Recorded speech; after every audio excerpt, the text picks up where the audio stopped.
आपके पति आपके स्वामी हैं। एक महिला का क्या पर्पस है? उसका प्राइमरी पर्पस है बच्चों को जन्म देना। उसको खाना बनाना आना चाहिए और साफ सफाई करनी आनी चाहिए। और जो इस बात को अपोज करते हैं, इस बात के विरुद्ध जाते हैं, वो किस बात के वैष्णव हुए? तो जो महिला है कृष्णा कॉन्शियसनेस में, उनको ये बात समझनी चाहिए। ठीक है, तो चलिए आगे की चर्चा हम अगली हरे कथा में करेंगे। हरे कृष्णा। हाँ बोलो श्रुति।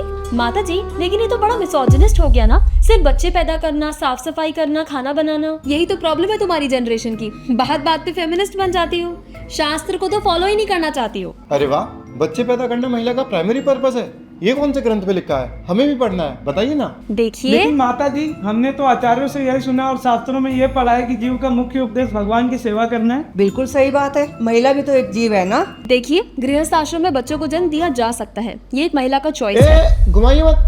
आपने बोला महिला का प्राइमरी पर्पस, यानी मुख्य उद्देश्य बच्चे पैदा करना है, साफ सफाई करना है, खाना बनाना है। सही बोला ना? सनातन धर्म में तो महिलाओं को इतना ऊंचा स्थान दिया गया और आप उन्हें रिप्रोडक्शन का एक स्टूल बनने के लिए कह रही है। अरे स्टूल नहीं भाई, टूल। हाँ, नो डाउट कि गृहस्थ आश्रम में रह के बच्चों की अच्छी परवरिश करना, उनको भक्त बनाना भक्ति का एक बहुत सुंदर रंग है। लेकिन ये कह देना कि महिला का मुख्य उद्देश्य बस यही सब है, मतलब कुछ भी, इससे तो उनका असली पोटेंशियल कम्प्लीटली इग्नोर हो जाएगा ना। ये जो विचार है ना कि महिला का रोल सिर्फ बच्चे पैदा करना है, ये ना तो कोई शास्त्र सपोर्ट करता है और ना ही गौड़ीय संप्रदाय का इतिहास। हिस्ट्री में भी बहुत सी ऐसी महिलाएं रही हैं जिन्होंने सेवा, ज्ञान और भक्ति में इतना बड़ा योगदान दिया है। माता जी, खाना तो मैं भी बहुत अच्छा बना लेता हूँ, मैं तो कोई महिला नहीं हूँ। लेकिन खाना बनाना और साफ सफाई करना ये तो एक बेसिक लाइफ स्किल है जो कि हर व्यक्ति को आना ही चाहिए। अगर किसी को ये नहीं आएगा तो नेचुरली एक व्यक्ति दूसरे व्यक्ति पर अननेसेसरीली डिपेंडेंट हो जाएगा। ब्रह्मचारी तो विवाह करते भी नहीं, वो तो भूखे मर जाएंगे और गंदगी में सड़ जाएंगे। नहीं, मेनली महिलाओं को आना चाहिए। क्यों, हम पुरुष व्यर्थ में ही है क्या?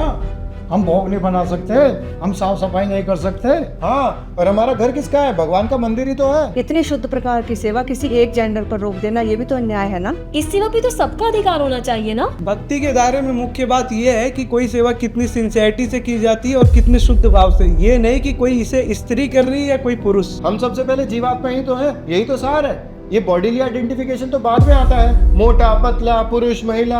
आप ही ने तो सिखाया था ना, पंडिता समदर्शिना। पंडिता समदर्शिना, तो एक काम करो, तुम भी बच्चे पैदा करना शुरू कर दो, ये भी तो बहुत अच्छी सेवा है। अरे कॉमन सेंस यूज करते हैं ना। फिजिकल बॉडीली डिफरेंस को हम मना थोड़ी कर रहे हैं, वो एग्जिस्ट करता है, हम सबके रोल्स हैं। लेकिन आपने जो महिलाओं के मुख्य उपदेश बताए ये सही नहीं है, बस ये बात हो रही है।